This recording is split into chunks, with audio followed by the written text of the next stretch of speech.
This has been a tough day for our city, a tough day for Angelenos, and I have spent time with our fire chief going around town looking at some of what is really devastation for many homeowners and residents who have had to suffer from mudslides related to the storm.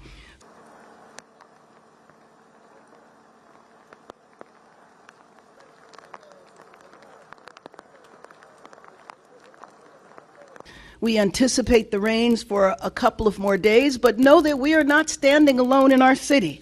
I have been in regular communication with our governor.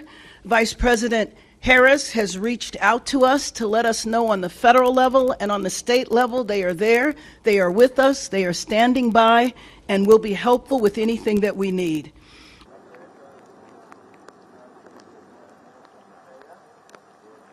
This is not the end. Please remain safe and off the roads. Register for Notify LA.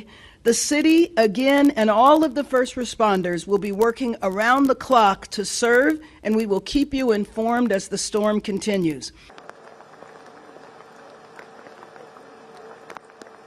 If you could just say a word, I know Angelenos would really appreciate hearing from you. Look, first of all, I think you guys are undergoing one hell of an operation here, and a catastrophic risk of flash flooding is still, I guess, in the works.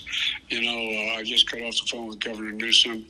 We're working closely together that the state is mobilized with the resources you need. If there's anything more you need from us, from my FEMA director, Deanna Griswold, is on top of this, along with Region 9 Administrator Bob Fenton. And FEMA is well-positioned with personnel, State Emergency Operations Center, and resources across the state. We'll get any help on the way as soon as you guys request it. So just let me know. That's why I'm calling. Okay. Well, thank you so much, Mr. President.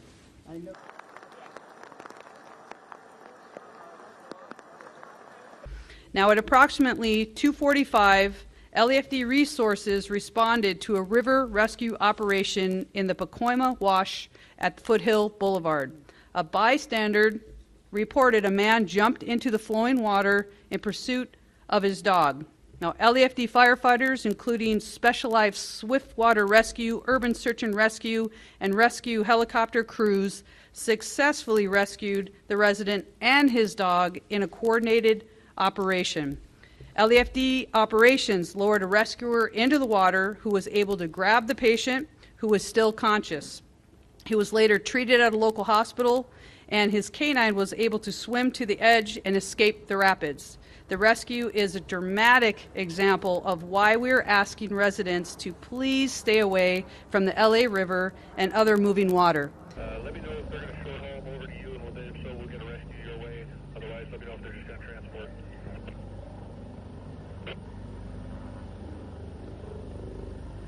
I'll let you coordinate with Fire 4 once they get them up in the copter where they want to put them at. Copy, Elko IC. Just let me know if you're going to go ahead and short haul them over to land-based companies, or if you guys are going to handle the transport. Okay, Elko, I'm going to have to put it back. You want to use the transport? Start with me. Oh, 1997. He was in the morning.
Well, we were sitting down getting ready to eat when we heard a big rumbling, and it sounded 10 times worse than an earthquake rumbling. And then the house started fiercely shaking, and then we just hear a big boom. And the ceiling fell down, wires came down, beams came down.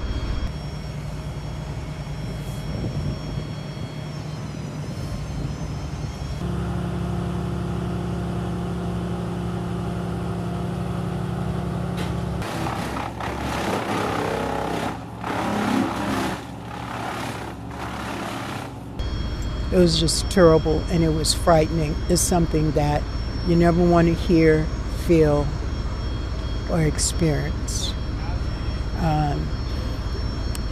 And it just destroyed the inside of the house.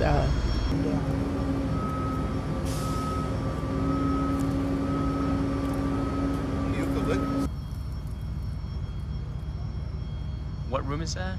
That's the dining room.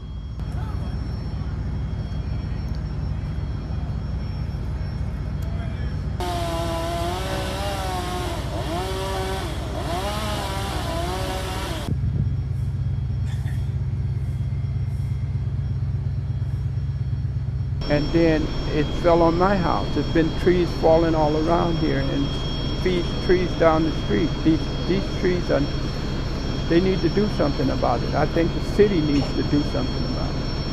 Cleaning up and dealing with is starting to cause a dip in the acres in the dirt, and it's where. And you see the damage right there. You see where we tarped over and stuff that's over there.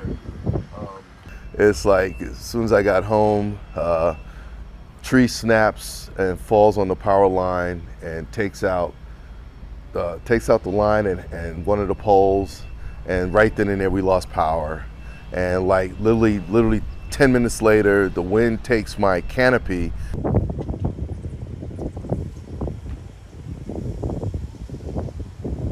The way it snatched that canopy, it was like it was going kite flying. It was just unbelievable. Winds were pretty strong. And the trees, we was looking at the trees, they were bowing and bending. It was really scary watching them wave back and forth.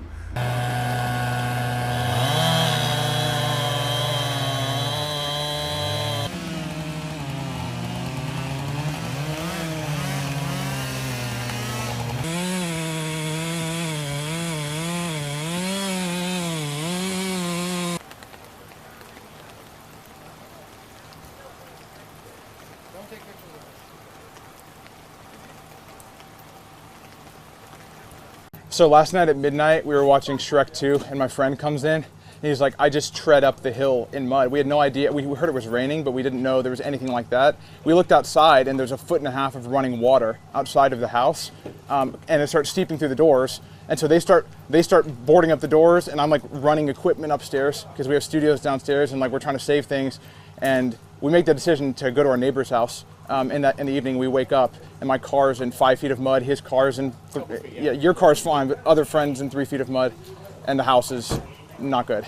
I mean, this happens very rarely, but there's 3 cracks in the top of the hill. So the mud has come down, and it's just too much rain and not enough places for it to go. And so, now the city is going to have to come out and put some K-rails in, concrete barriers to divert the mud flow. And it's crazy, huh? Yeah, it's very crazy. I'm Jill. We live right next to, we're in 1858.